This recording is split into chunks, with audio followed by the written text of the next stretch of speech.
Salut tout le monde, aujourd'hui on va implémenter de la gravité dans notre jeu, donc notre joueur va pouvoir enfin tomber si il ne touche pas le plancher. On va aussi implémenter l'état de falling et c'est exactement ça qu'on va faire cet épisode. Ça va être un petit peu de code encore, mais ça va en valoir bien la peine. Donc sans plus tarder, on commence. Donc on va commencer dans le base moteur aujourd'hui. Allons voir à l'intérieur de ce script.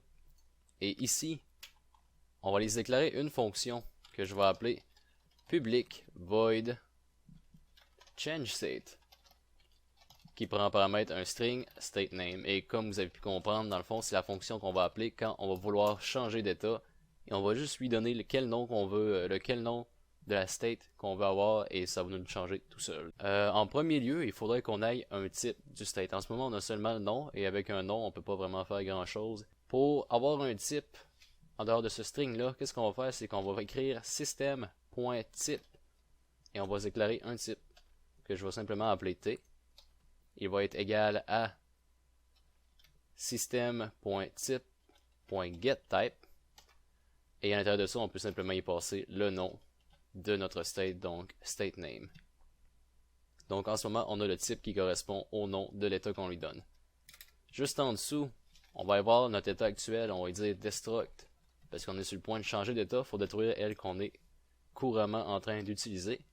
Et ensuite on dit state est égal à GameObject.addComponent.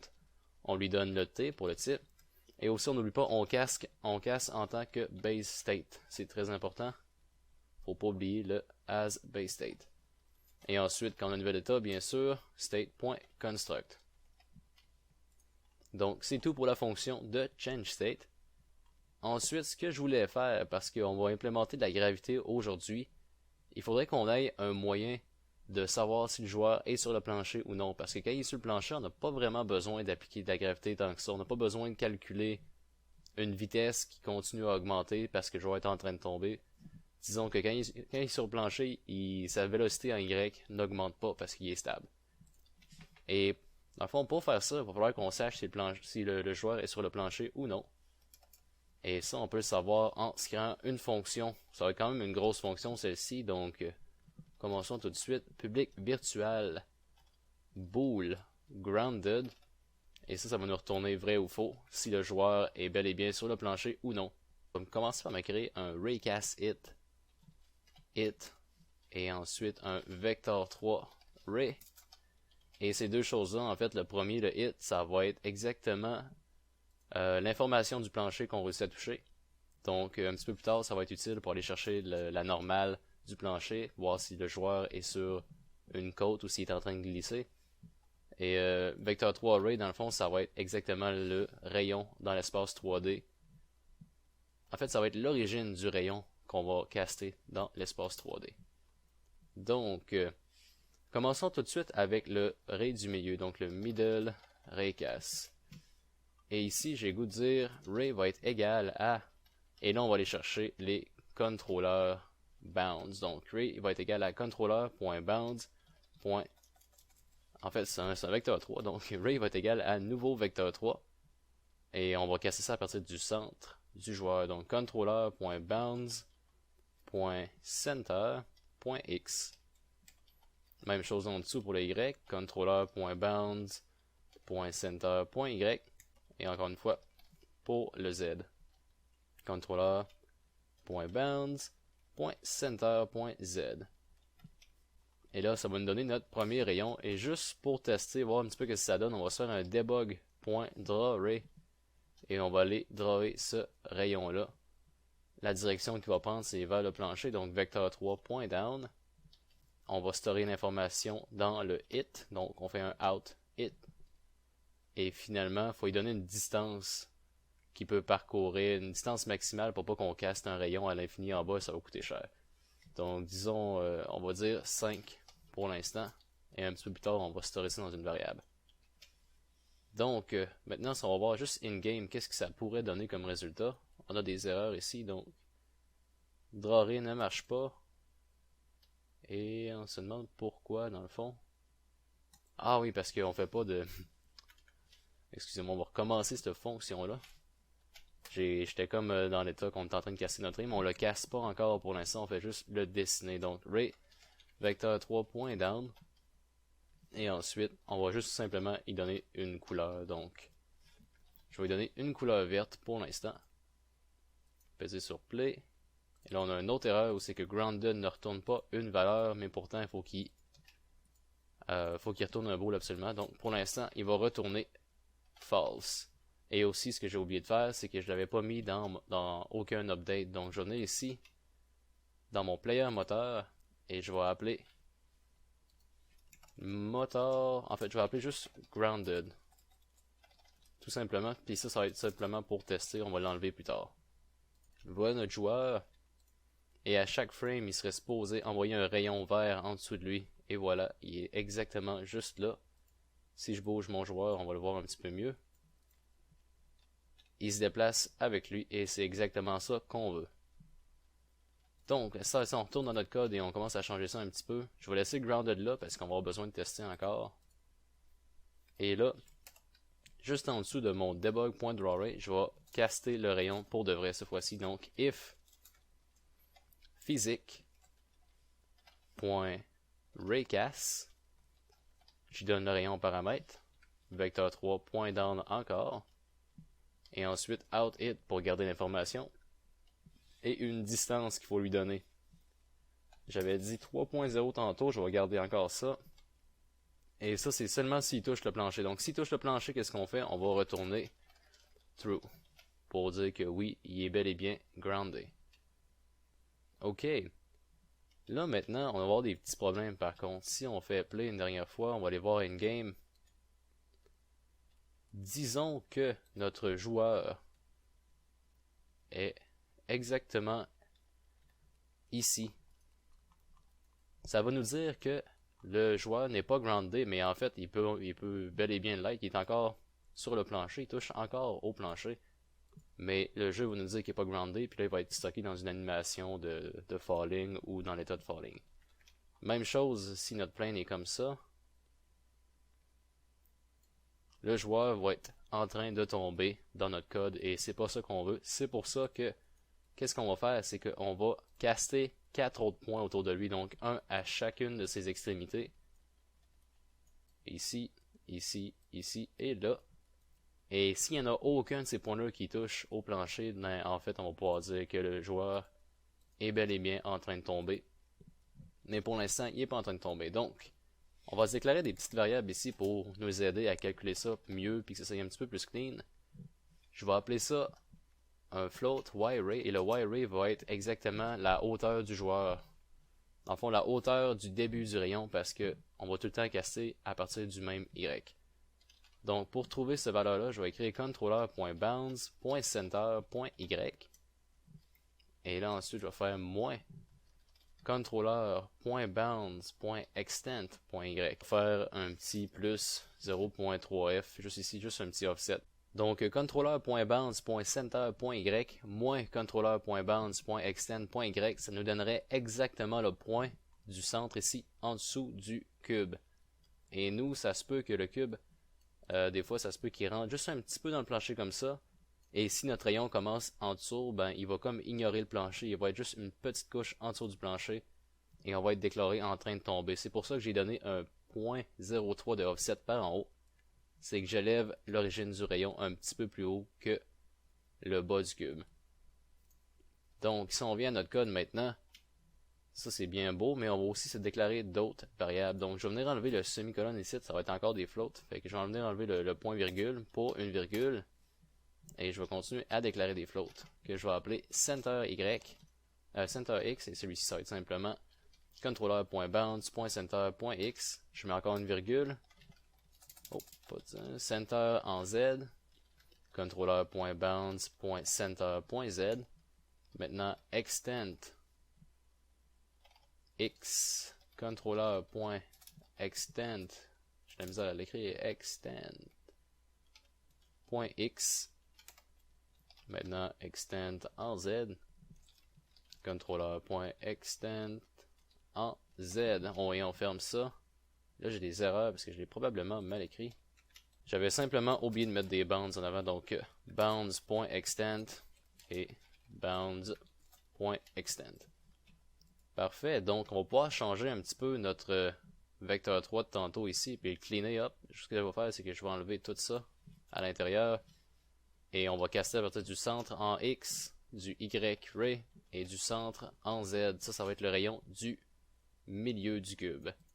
Et c'est juste ça qu'on veut. En fait, je vais copier-coller tout ça, et je vais aller paster ça juste en dessous, et ça va être un des 4 autres rayons. Et qu'est-ce qu'on va faire ici, c'est qu'on va seulement venir changer les valeurs dans notre vecteur 3, l'origine, et on va pouvoir commencer à caster nos rayons de un petit peu partout autour du joueur. Donc, premièrement, ce que j'aimerais faire, c'est centre.x plus extend en X, centre en Z plus extend en Z. Je vais copier ça, coller ça en dessous 3 autres fois, fait que là on est rendu avec un total de 5 rayons, et tout ce qu'on a à faire, c'est venir changer les valeurs dans les rayons, dans les vecteurs 3 du rayon. Donc ici, je vais venir faire centre en X moins extend en X, centre en X moins extend en X, et moins extend en Z, et ensuite juste moins extend en Z. Si on va aller voir que ça donne in game, on devrait pouvoir voir un rayon de chaque coin du cube, mais pas en ce moment. Et la raison pourquoi on en voit juste un, parce que c'est simple. On rentre ici, parce qu'on réussit à toucher le plancher avec notre premier rayon, on rentre ici et ça fait un return through. Donc tout ce qui est en dessous n'est pas calculé. On sait qu'on touche déjà au plancher à partir de là. Et c'est pourquoi dans le fond on se garde un rayon dans le centre, parce que ça va sauver beaucoup de calculs. Maintenant, si on se déplace sur le côté, donc ici, on va pouvoir voir que la seconde que le rayon du centre ne touchera plus au plancher, il va commencer à spawner d'autres rayons. Et là, comme on peut voir, il a spawné le rayon en arrière ici, et celui-ci touche au plancher, donc il n'y aura pas d'affaire à regarder si les autres touchent. Le caractère est considéré comme groundé en ce moment. On va aller s'éloigner un petit peu, être sûr que ces deux-là ne touchent plus le plancher. Et on peut voir qu'ils sont tous popés. Et le dernier rayon à être calculé, ce serait lui ici. Parce que les autres ont tous popé. Donc si je me tasse en dehors du niveau, on peut voir que les 5 rayons sont bel et bien calculés à tous les frames. Et là en ce moment, le joueur n'est pas considéré comme groundé. Mais là, si on se rappelle bien, notre joueur il caste un rayon de 3 mètres en dessous de lui. Donc 3.0F ici. Si on se rappelle bien, le rayon que tu castes en drawé, c'est tout le temps un rayon de 1 mètre. Sauf si on multiplie un float avec. Mais dans notre cas, ça c'est un rayon de 1 mètre. Donc, le joueur, si disons à cette hauteur-là, il serait considéré, on peut le voir ici, à cette hauteur-là, le joueur est considéré comme sur le plancher. Donc on peut voir que ça fait aucun sens. Et il faudrait qu'on s'assure dans le fond que le rayon qu'on caste en dessous est vraiment d'une petite valeur et non de 3.0F. Donc ce qu'on va faire, c'est qu'on va mettre ça dans une variable au lieu de l'écrire hardcodé comme ça. Donc je vais venir en haut et je vais simplement écrire des floats, private float, ground ray distance, et je vais le mettre à 0.5. Si on se rappelle bien, on rentre le rayon à 0.3 dans le joueur, donc il nous reste simplement un 0.2 pour tester. Je vais aussi venir m'en déclarer un autre que je vais appeler ground ray inner offset. Et ça, je vais vous expliquer un petit peu qu'est-ce qu'on va faire avec ça dans une seconde. Premièrement, commençons par copier le ground ray distance et on va aller changer toutes les 3.0 qu'on avait ici. Comme ça. Et pour le ground ray inner offset, ce que je vais faire, c'est que je vais venir le soustraire ici au extent. Donc, je vais venir faire ça pour les deux. Moins ground ray inner offset. Et allons voir une game, qu'est-ce que ça vient juste de faire, c'est que ça va rapprocher les rayons vers l'intérieur du joueur. Comme vous pouvez voir, le 0.1 a été calculé et il a rentré les rayons un petit peu à l'intérieur du joueur, et c'est maintenant les rayons ne sont plus castés à partir des extrémités du cube, mais un petit peu plus vers le centre. Bien sûr, on peut jouer avec ces valeurs-là un petit peu plus tard si ça nous tente. Et maintenant, on va aller tester dans le fond, c'est où c'est que le joueur est considéré comme groundé. À l'instant, on peut voir que les 5 rayons sont castés. Ça veut dire qu'il n'y est pas groundé. Et plus qu'on descend, ici, ce serait considéré comme groundé, juste ici. Et ça a l'air correct, mais disons qu'on va juste se donner un petit point 1 encore. Donc, allons voir notre valeur en haut. Et au lieu de faire un 0.5, on va écrire 0.4. Je vais retester une dernière fois. On descend un petit peu et... Comme ça m'a bien du sens. Ça ne pressera pas avec la caméra d'en haut. Et le joueur va être considéré comme sur le plancher. Donc, maintenant qu'on a les fonctions ici pour calculer ou pour regarder si le joueur est sur le plancher, on va commencer à les éclairer des trucs un petit peu plus haut pour juste, dans le fond, appliquer une certaine gravité. On avait déjà les fields de gravité. Ici, on peut voir base gravity et gravity. Il va falloir qu'on keep track, il va falloir qu'on garde la vitesse en Y de notre joueur. Donc, pour ce faire, public float une autre fois. Et ça va être une propriété, donc une majuscule. Je vais l'appeler vertical velocity. Elle va être calculée à chaque frame, donc j'aurai pas besoin de la signer tout de suite. Set get. Et avec cette valeur-là, dans le fond, on va tout le temps calculer le déplacement en Y de notre joueur. Et là, il faudrait que j'aille écrire aussi une autre private float juste en haut, que je vais appeler terminal velocity. Je vais la mettre à, disons, 30.0f. Et même chose, je vais me déclarer une propriété pour la même chose. Je vais appeler terminal velocity. Pas de set, je vais simplement faire get return terminal velocity avec une minuscule. Donc maintenant avec ces valeurs-là, on va commencer à aller calculer justement la gravité. Si on s'appelle bien, c'est les states qui calculent la motion de notre joueur. Donc la bonne place où c'est qu'on pourra aller mettre une fonction qui affecte la gravité, c'est ici dans le base state. De cette manière-là, on va avoir accès à notre fonction où c'est qu'on applique la gravité pour tous les states qu'on crée un petit peu plus tard. Et on sait qu'on va en avoir besoin de notre fonction qui applique la gravité un petit peu partout dans ces states-là. Donc c'est la bonne place où qu'on peut venir faire ça. Pour ce faire, ici dans base state, on va venir en bas, on va se déclarer un protected void qu'on va appeler apply gravity, qui va prendre en référence un vecteur 3 input et bien sûr qui va prendre la gravité en float. Et tant qu'à être là pour l'instant, ce que je vais faire aussi, c'est que je vais me copier cette fonction là et on va s'en faire une pour la vitesse, parce que la vitesse aussi, il faut tout le temps qu'on l'applique à plein de states. Donc je vais venir ici. Ça va être le premier en fait, je vais appeler ça apply speed, qui prend un vecteur 3 input et un float speed. Je vais venir coder L en premier parce que ça va juste prendre 2 secondes. Tout ce qu'on a à faire ici, c'est faire... on fait même pas return parce que ça arrive en référence de vecteur 3. Donc on va simplement faire input fois égal speed. Et ça va être tout ce qu'on va avoir besoin ici. Maintenant, dans l'apply gravity, ce que je veux faire, c'est moteur.vertical velocity va être moins égal à la gravité qu'on reçoit en paramètre fois time.deltaTime. Ensuite, si cette gravité-là est plus grande, en fait, ce qu'on va faire, c'est qu'on va le clamper. Donc, je vais faire un matf.clamp. On écrit moteur.vertical velocity en premier est égal à matf.clamp. Et la valeur qu'on veut clamper, c'est elle-même. Donc, on va le remettre ici. Valeur minimum qu'on peut atteindre, ce serait moteur.terminal velocity. Et on va mettre un moins en avant parce que notre valeur minimale en vélocité terminale, c'est dans le fond, c'est moins la valeur qu'on a donnée tantôt. Et la valeur maximale que ça peut atteindre, dans le fond, si on jump, la force maximale de ton jump, ça va être moteur.terminal velocity, mais ce coup-ci, c'est pas dans le négatif, c'est dans le positif. On ferme ça, notre valeur est clampée, donc elle ne peut pas aller en dessous de ça et elle ne peut pas aller au-dessus de ça. Ensuite, on fait simplement dire input.set, notre input, le vecteur 3, qu'on soit pareil, .set. On n'oublie pas, dans le fond, que ça vient en référence, donc on peut l'affecter ici.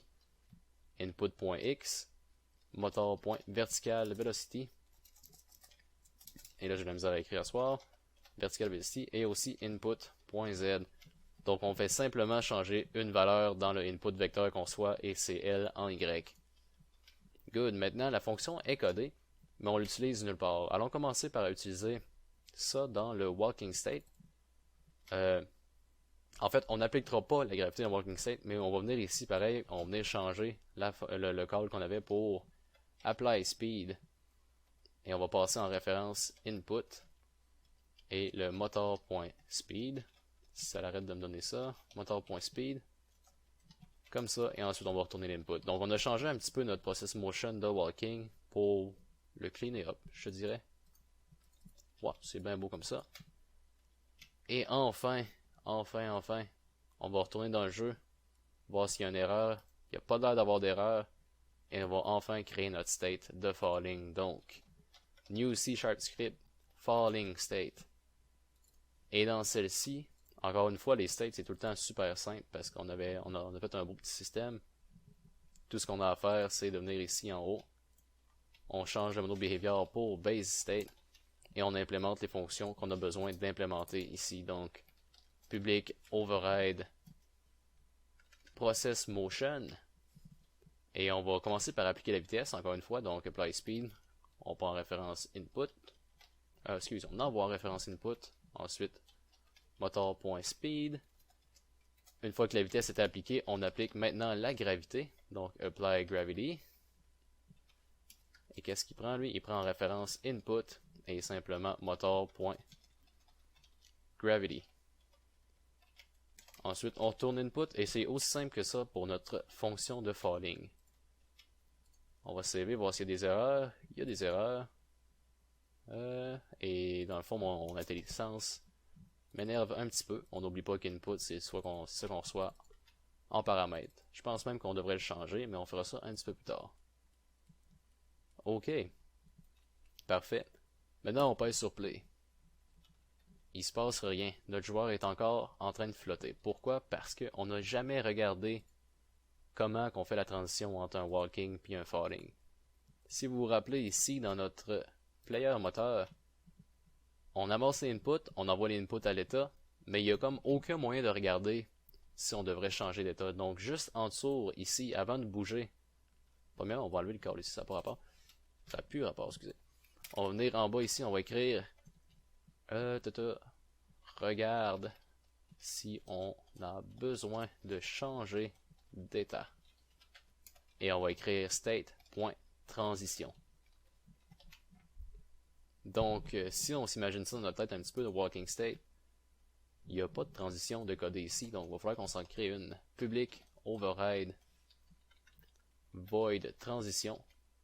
Et maintenant, c'est ici qu'on regarde si on a besoin de changer de state ou non. Donc, on est en train de marcher maintenant. Et comment on fait pour savoir si on n'est plus en train de marcher? On va simplement écrire si motor.n'est pas groundé. Donc, on n'oublie pas le n'est pas en avant, le point d'exclamation. Et si le moteur n'est pas groundé, tout ce qu'on a à dire, c'est moteur.change state pour falling state. Parfait. Même chose maintenant, je vais copier cette fonction-là, je vais aller coller ça dans falling state. Public override transition. Donc si le moteur n'est pas groundé, on va changer ça pour si le moteur est groundé, on change notre state pour le walking state. Bref, on peut aller voir maintenant in game le résultat de tout ça. Je pèse sur play. J'ai vu que mon joueur a redescendu sur le plancher, donc je ne sais pas si vous avez remarqué. Je vais le monter un petit peu.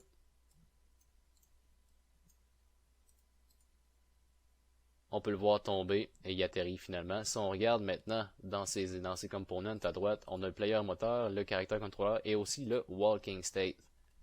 Maintenant, ce que je vais faire, c'est que je vais aller me tirer en dessous. En fait, je vais dropper un plane, donc comme ça. Et on va aller voir qu'est-ce que ça donne dans notre écran de gauche. Donc, je sélectionne le player. On peut voir il est en walking state. Il tombe en falling state. Et maintenant en walking state. Mais on voit que la transition n'était pas vraiment belle. On aurait dit qu'elle allait trop vite en tombant. Et je sais pourquoi, dans le fond, c'est à cause que la vélocité en Y garde la même valeur qu'elle avait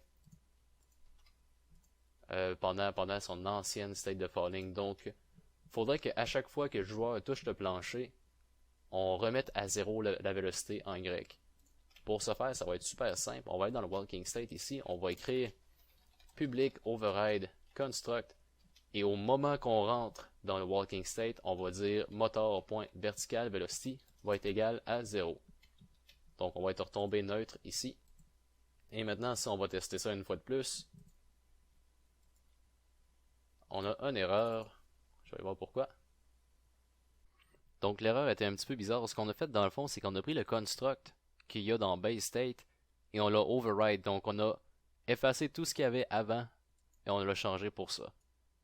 Si on retourne voir dans le construct override, on peut voir que c'est ici qu'on assigne dans le fond le get component base motor. C'est ici qu'on donne la référence à moteur. Et en plus que dans le construct qu'on vient juste de overrider, on utilise ces références-là. Donc on a un petit problème ici au moment qu'on vient pour l'utiliser. Il n'existe plus parce qu'on l'a jamais assigné. Donc, dans public override construct, tout ce qu'on a à faire, c'est écrire base.construct. Qu'est-ce que ça va faire? C'est que ça va appeler l'ancienne fonction qu'on avait codée en premier. De cette manière-là, ça va aller chercher la référence à moteur en premier et ensuite, ça va setter son vertical velocity à 0. Maintenant qu'on réessaye une fois de plus, on s'en va une game, on voit que c'était le premier jump était bien smooth. Le deuxième, maintenant, on va voir si tout est correct. Et c'est le moment de vérité. Sélectionner mon joueur. On passe du walking state à falling. Et comme vous pouvez voir, il y avait une belle petite courbe ici, donc ça a marché exactement comme on le voulait. Et ça va être tout pour cet épisode. On a encore fait beaucoup de code, mais ça va commencer bien. Dans le fond, ça nous donne un bon petit head start pour commencer à coder les mécaniques de jeu. Donc, je vous remercie beaucoup d'avoir regardé et on va se voir dans le prochain épisode.